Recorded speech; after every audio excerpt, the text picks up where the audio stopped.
Welcome back to Kentucky Route Zero, where we explore the fireplace place. And let's talk to Andrew. You know that when I first if this cave were larger, could it... now I'm getting ahead of myself. I've got it. How would you characterize the space, the one we're standing in now? It's a mess? A catastrophe, or the site of some ancient catastrophe anyway. Sure, the evidence is all around us. I bet those tunnels are full of junk. We're surrounded by them. Look at that one up there. Do you know that? What? No. Let me explain to you what's in that tunnel. You won't be scared. Close your eyes. Will you close your eyes? Okay. Good. Now, you're standing at the top of a rocky peak. A tongue of flame licks the shadowy anatomies of... Where are we? Oh, here again. How disappointing. What are those computers for? Computers? Oh no, I remember. I was writing on them. I described a cave. That was my job. Describe the cave. There's a great history of caves in the literature, don't you know? The walls are frozen rivet of orange stones. Isn't that vivid? I had a lot to live up to. I was a grad student studying statistics when I started working with Donald on this project. He said we need someone with a more analytical mind to do the descriptive writing. Someone who would appreciate the cave descriptions as real labor instead of taking their authorial voice for granted. Donald warned me it would be long hours of typing painstakingly detailed descriptions into a computer, and I've put in the hours. Believe me, I've put in the hours. I've described every facet of this cave in such detail that sometimes I don't know if I'm reading or looking, writing or exploring. Often in the dark and lonely moments I worry that in my sleep I have transcribed rooms from my dreams into the systems. How would we know? They could only be entered with precise, faithful detail. That's all I know how to write, and all I dream about is caves. I only dream of caves. Okay, Andrew. Seems you got a problem. Let's go to that gate. A massive gate constructed of the scavenged materials blocks passage down the far side of the spire. Then let's talk to Roberta. I assume that's the Xanadu down there. The kingdom is in peril. Ha ha ha. Well, what else is new? Where's the kingdom? You're in the throne room. There are 3 legendary treasures hidden throughout the castle that will restore these ruins to their former glory. What do they look like? She's messing with you, kid. Ha! Enchanted jewelry, talismans, a magic mirror that prevents the future, a magic shield that protects the bearer from age, a magic chest that's always filled with... I never went to the university. I was an independent scholar. It means I took the public libraries like a beachcomber. I studied fairy tales. And then I came to work for Donald. I paid the bills, rubbed leathering elbows with academics, scraped black mold from cave walls. Finally, now I carry the firewood into Senescence. The kingdom is in peril. You have problems. Okay, that's Xanadu.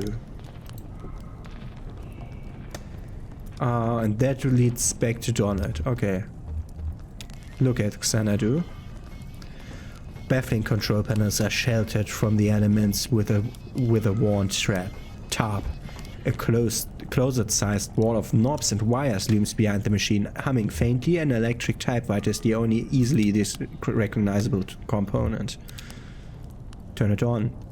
How do you think we get it started? The old thing, maybe there's a hard handcrank around this. Oh, it has a run key. It has a run key. Is the key there? Okay.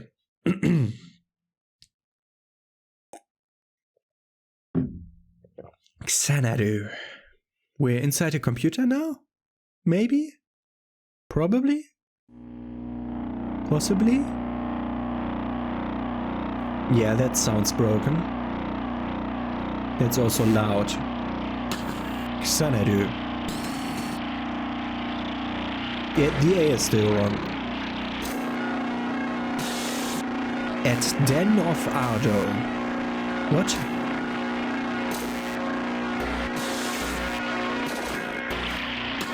You're a bit broken, game.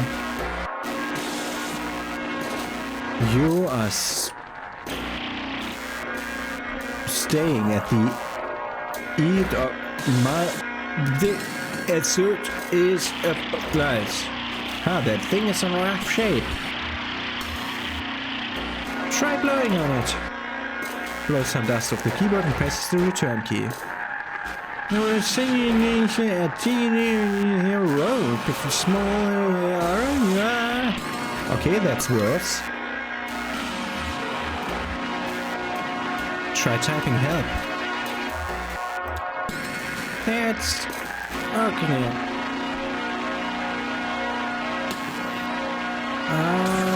In Bloodquit. In Bloodquit?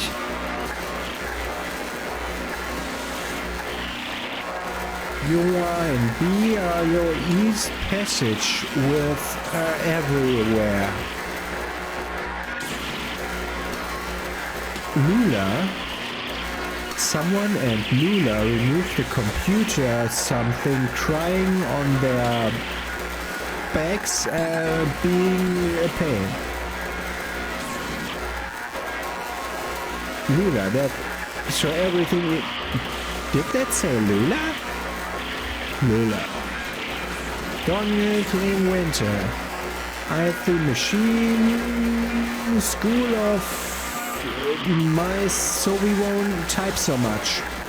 Joseph has cards inscribed from the written typewrite paper reader.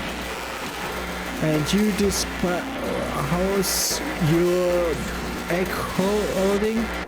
Damn, I can't tell what she's saying. Oh, I've my portable degausser with me. Old systems like this one can build up a random magnetic field that sort of warps everything along whatever pattern it set it into, you know? The degausser clears that up by suddenly shaking the magnetic field around until it's uniform again. That's how I like to think of it anyway, like shaking a snow globe, huh? Worth a shot?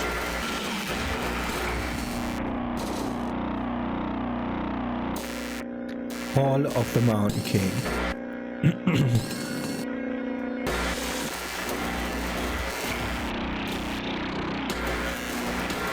After what may be a year, you stumble into a tunnel, a cave, you... Well, okay. Stalactites adorn the ceiling in the center of whatever. Anonymous spirit. Here is where you set up your camp.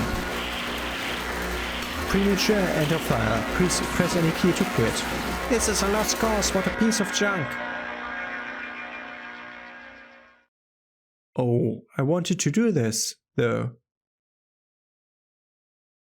Did I mess it up somehow?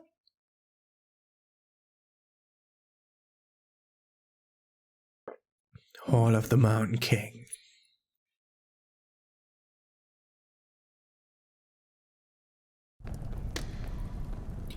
Bizarre, and what was that about Lula? Maybe Donald knows how to clear it up a bit? Yeah, let's go back to Donald.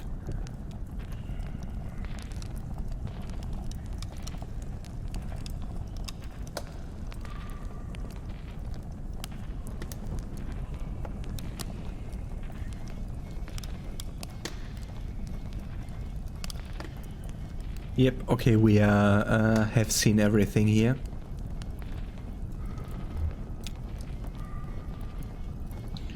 So, you've seen it for yourself. What's left of it? Is that the end? The sharky bones of a beautiful dream, but you can see what it once was, can't you? Can't you? There was so much more to it. Ornate labyrinth of memory, exhaustively stimulated parallel cave ecosystems, real artificial intelligence built on sophisticated neural network algorithms. The bird in the forest could flock in 3 dimensions, the bats could learn to sing. And then it began to crumble when the strangers came. At first we only heard them walking heavily through the caves, dragging things around, hammering and clattering their tools. Sometimes we heard working songs, never close enough to make out real voices, just their echoes cascading wordlessly in the tunnels. Then we caught a glimpse of one. What did they look like? They look like, no, it's too horrible, like humans. I shouldn't be telling you about this. They're dangerous, they're strange. I should never have tried to outwit them. They were always too much to me, but it's too late now. If I had listened to Lula, Lula? Lula Chamberlain? Yes, of course. Oh, do you know her? We're looking for her now. No, she's gone now. She left. We built this together. Did you know? Lula, Joseph and I. Lula's gone from here, but... Donald points across the cave with his pipe. It's still in there, in Xanadu. I don't know where Lula is now, or how to get there from here, or how to unwind that damn tangled highway, but Xanadu, before its ruin, was faultless as an oracle, a shrine to perfect simulation. But maybe? Those weird interlopers destroyed my Xanadu. Perhaps they know how to fix it. It may be dangerous. I've sent many eager things to negotiate with them, to repair my masterpiece. Back there, that tunnel. Push back the vines, crawl out into darkness, watch your step. After a while you'll feel the terrain change beneath your hand and knees. From rock to crystal, then to mud. Then you'll be out. That's where the strangers come from. Now leave me alone, I'll have a bit of mold in my pipe and a few drinks left.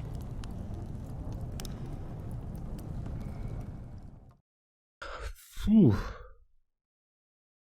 And we are just running from scene to scene. Where the strangers come from.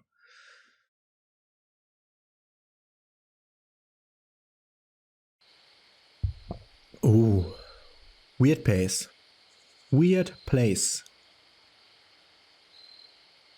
Like a graveyard, and this is like a chapel. Are we coming out of that door in a second, maybe? The workers wouldn't dare to... I hear someone walking. Junebug is working. Yeah, we're coming out here. So the workers did try to dig down from a crypt. Well, this can't be right. Looks like an old church. Worth a look inside, I guess. I want to stay outside. Why? I think I saw a lizard. I'll stay with him. Okay, we'll make it quick. Talk to Junebug? Find any lizards? One, but it went under a rock? That's lizards for you. Why do you dress like a punk? A punk, huh? No, that's a punk dress. What's a punk dress like, kid? Can you tell me? I dress like Junebug specifically. It sounds lonely. Not for us. You've got just to make choices and own them. You think I was born this foxy? I came off the assembly line about a half-foot shorter and all grey, no eyes. They were going to have us clearing out the old mine. Doesn't matter what you look like under all that rock and water. A bunch of grey shadows shoveling and hammering invisibly at the walls, draining the tunnels. Johnny found some gear, an old tape player. We hid away in an underwater cave and listened to it over and over, and we knew we weren't miners. We slipped out into the road, just these two featureless shadows, and ever since that night we've been detailing, coloring and specifying. I feel more like myself every day. I feel more like myself when it's just me and Julian. Well there, now you're getting specific. Can you please look at the stuff that was there to look at a second before? Oh, I missed so much on the screen. There you are, what did you find in there? It wasn't... Hey, what's going on? You look flushed, old man. It doesn't matter. Yeah, okay, we got what we need. Let's go. Oh, I missed so much again. That was the scene. How am I supposed to know what to click on last?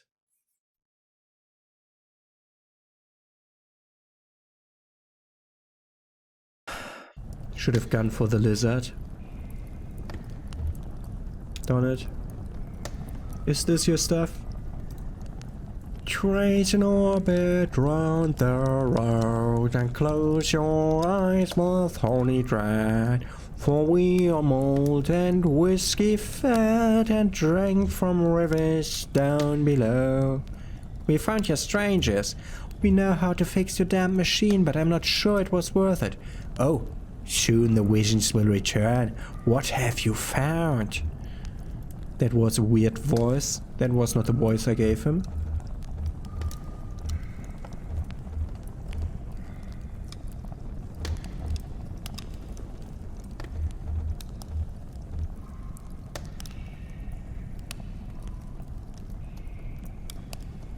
They say you need to scrape the motor of the timing crystal, but the motor, of course, too much more than the timing crystal would send the simulations adrift, each moment lived out of sync. By all means, let's clean the timing crystal. Let's go back to Xanadu then. Hey, why don't you come with me? Oh god, can Junebug please stop coming with me? I hate this noise of her legs.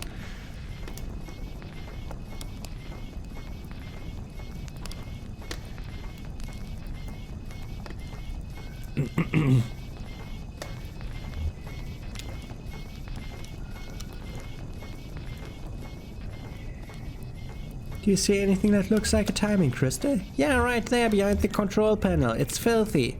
Right, we're supposed to scrape off this black moldy stuff. Weird. Just following instructions. Here we go. Okay, and Xanadu is not now working, I think. C9.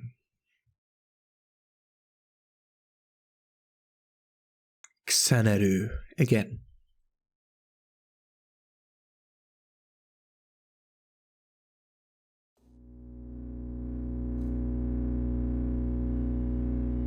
Ah, the synthesizer music is now lively.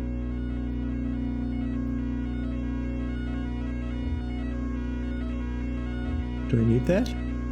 Xanadu.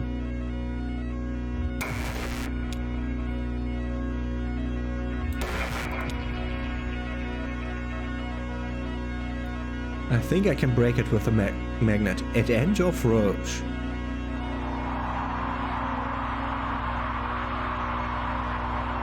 Oh, this is the end of the Route 0, I think.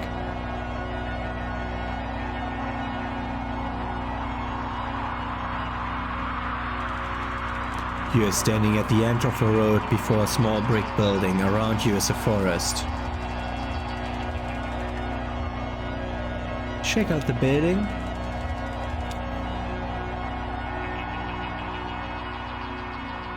Inside building.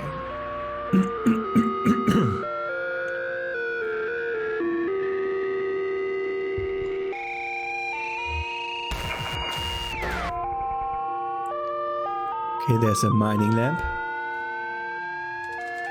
You're inside the building, a storage shed for the National Park Service. There's a sensible modern electric lantern nearby. Get it. Taken. Exit building, enter forest. That's not something you can enter, just type a direction. North. Good that we went inside the hut first to get the lantern.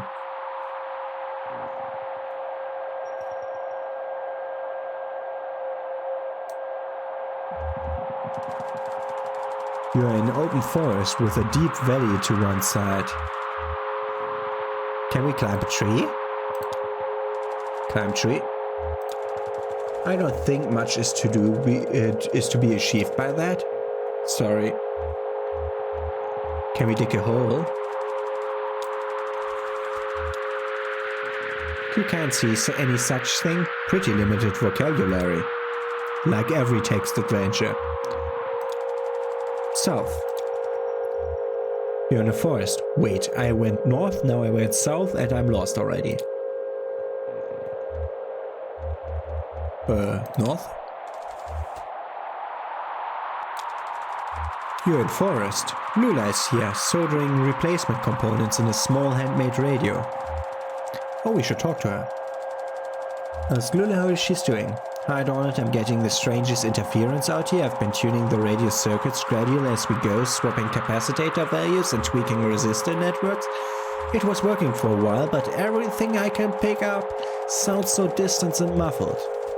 Lula hands you the radio. Well, maybe you'll have better luck. You're good at this stuff. Don't forget to give it back. South again. Joseph is here, tapping with a small stylus on a modified pocket braille slate. That's like the writing to do for blind people. A small grey kitten, no more than a few weeks old, dozes comfortably on top of his backpack. Maybe he has something to say. Listen. Donald, I was just transcribing your footsteps. Sounds like... Joseph runs his fingers along the index card he's been tapping on from right to left. Long, weary song, drearily gone, dearly gone. You beat a melancholy shuffle through these woods, Donald, huh? I've been noting down the sounds of the forest with an ear for speech and an inborn filter for poetry, I suppose. So maybe it's me being melancholy after all. I'm eager to see what the poetic subsystem makes of these punch cards. North.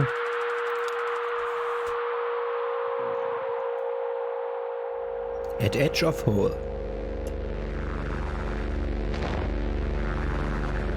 Oh.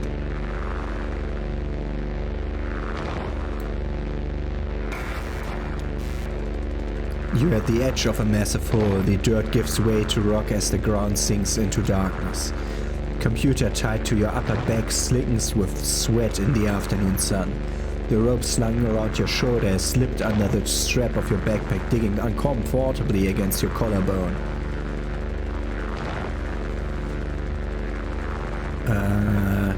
Shine lamp into hole? The lamp is now on.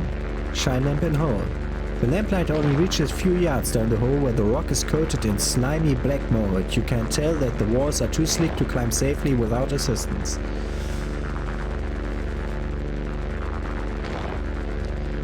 Yell into the hole first to see if there are pirates. I only understood you as far as wanting to yell. Yell, any pirates down there? No response. Sorry kid, you're betting zero today. At least we know there's no pirates. Use rope. The rope is tied snugly to a tree trunk. Down. Your feet slip a few times on the slimy rock, but you remain stable. Lula and Joseph descend carefully after you. In bed, kid.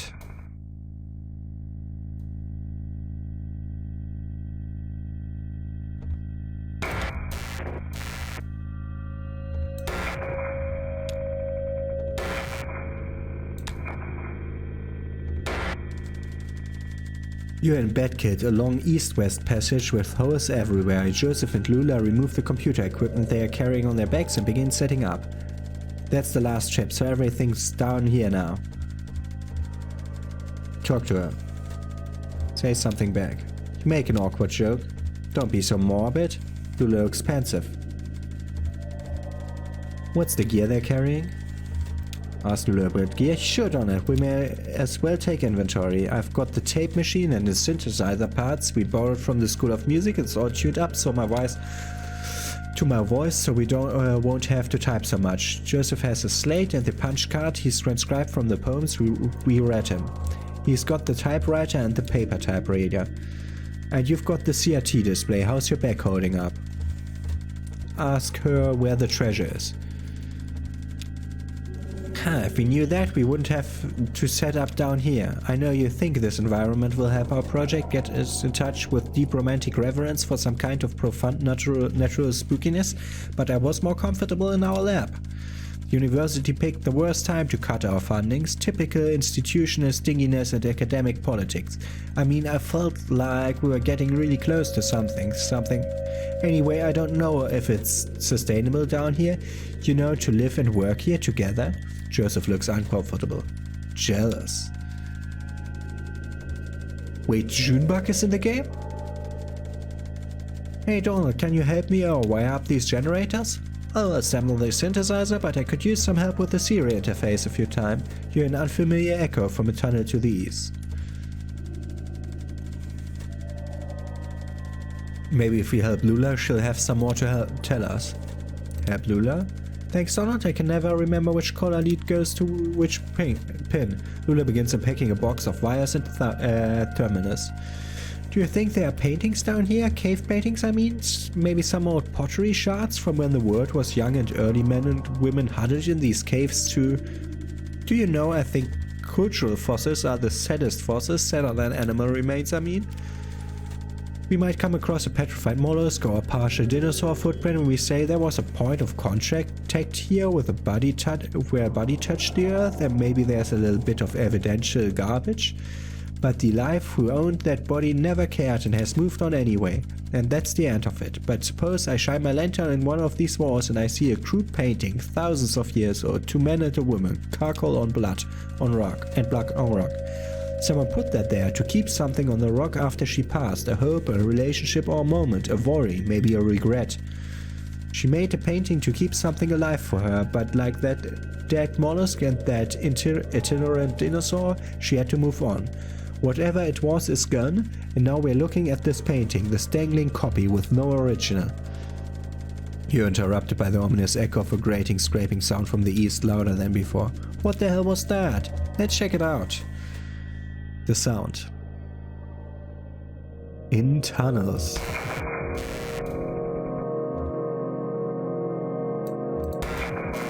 Looks like navigating the Route Zero.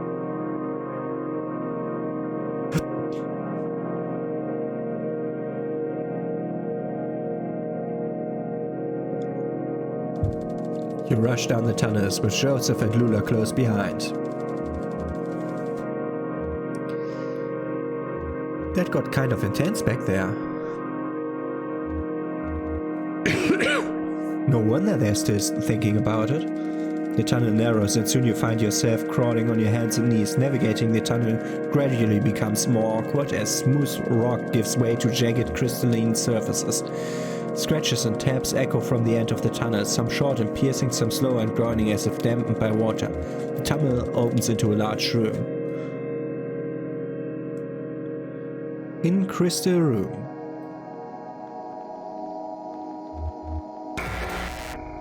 There's a person. A second person. A third person.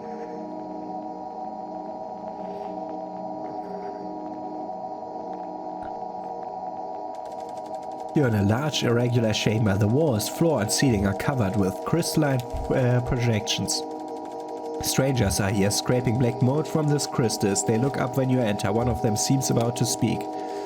Finally! Let's listen to what he says. The stranger reaches for a box he's carrying and presses a plastic button. The box whirs to life and a crackly voice blurts something unintelligible, then slows to a deep gurgle. He looks at his companions momentarily in confused disappointment, then he returns his awful gaze to you. Joseph flees through a tunnel to the north. Lula flees through a tunnel to the northeast. Follow Lula. Lula's headlamp scans across the northern passage as you run. Soft shadows loom perplexingly from floor to ceiling. You feel around to distinguish shadows from crystals, but eventually you find yourself cornered. You have hit a dead end. Who are they? Comforter. You reassure Lula that the strangers are harmless. Are you sure? Maybe you're right, it sounds like they've gone back to work. Alright, let's try to pass them quickly now. Don't make eye contact, then we'll find our way back to the equipment. But in the next episode. See you tomorrow, have a nice day.